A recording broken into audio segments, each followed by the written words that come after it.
Today, we will be figuring out if there is a real Honda killer out there as far as ECUs go. Let's get into it.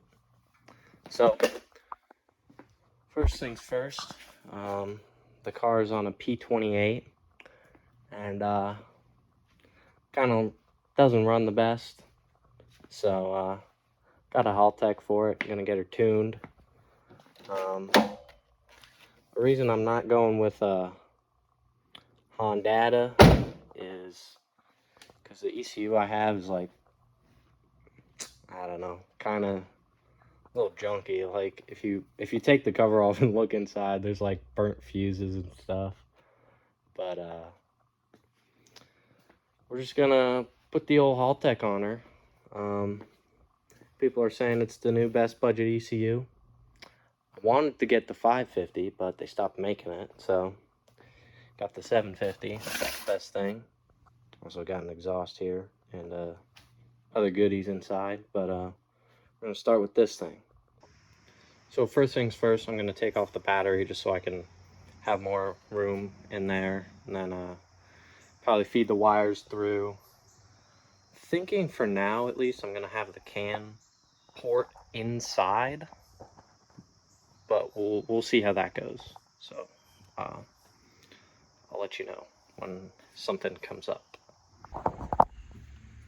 So couple things.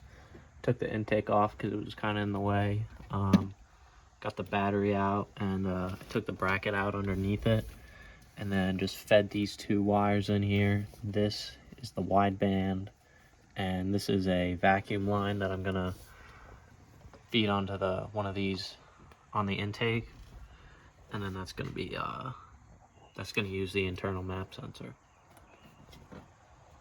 And eventually we're gonna try to get like a grommet or something to put in this hole, and I don't know, something that's a little safer for these wires, keep them protected. But so far everything's going pretty good. All right, so we're inside the car. We got everything connected. This is the, the OBD2 to OBD1 jumper, and these are the plugs that would usually plug into the P28. And this adapter is from RC Auto Works. That's actually where I got all this stuff from, but makes it pretty much plug and play. The only wiring I had to do was for the wideband.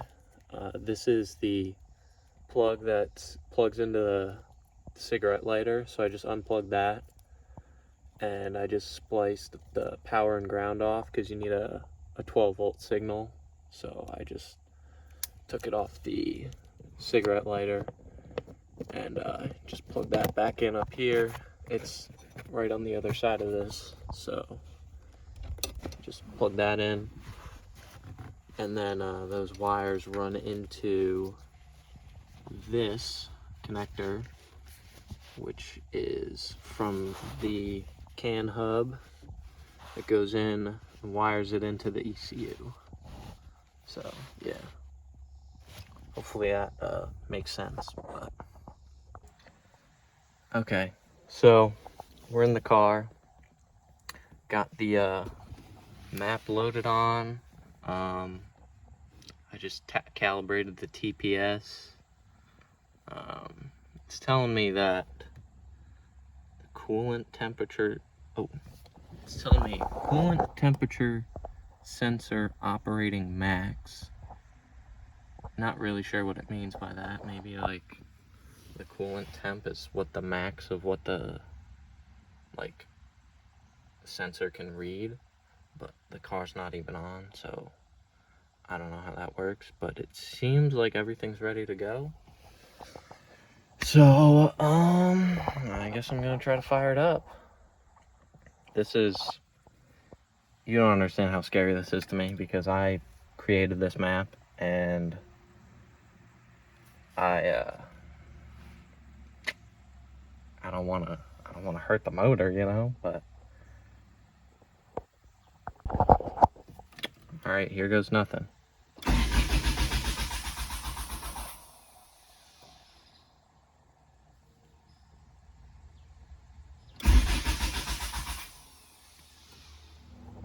as you can see,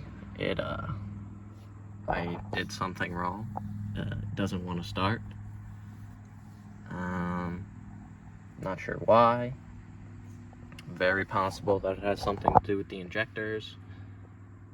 But maybe I'll take a look under the hood, see if I see anything, and I'll get back to it. Alright, here we go. We got the self-tuning enabled, so we'll see if that helps.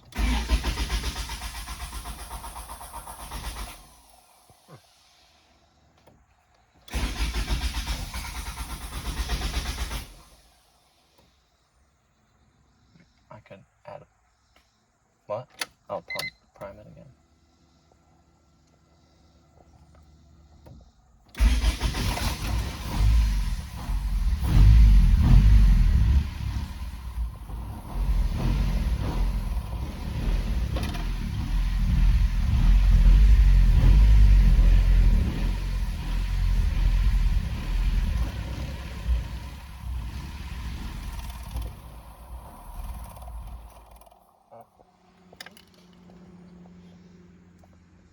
Well, if I do that, then it'll... Well, maybe not on this ECU. Hold it like 1,500 bucks.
I let off for a second.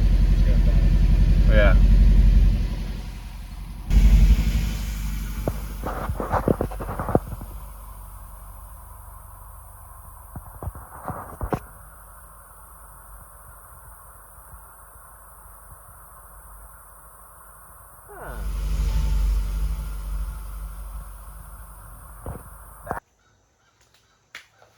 So, some unfortunate news for the hot rod.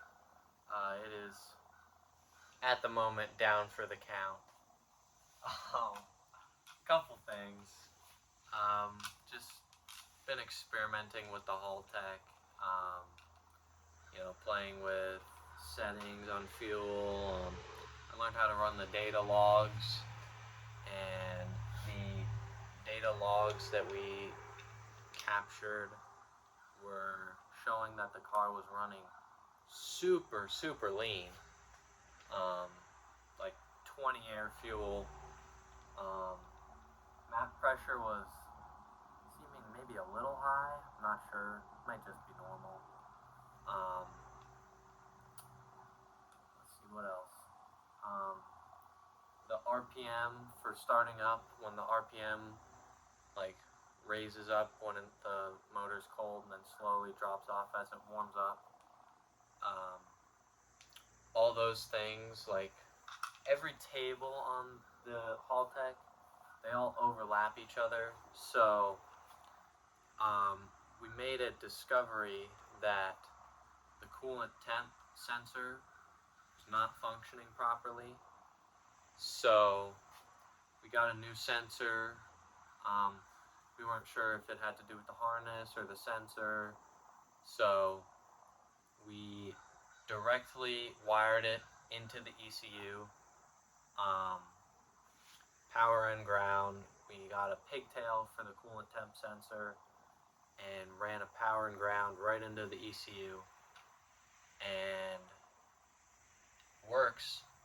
I get a temp on haul tag for the coolant temp, but before making it work, I broke the old dizzy cap trying to break the sensor loose.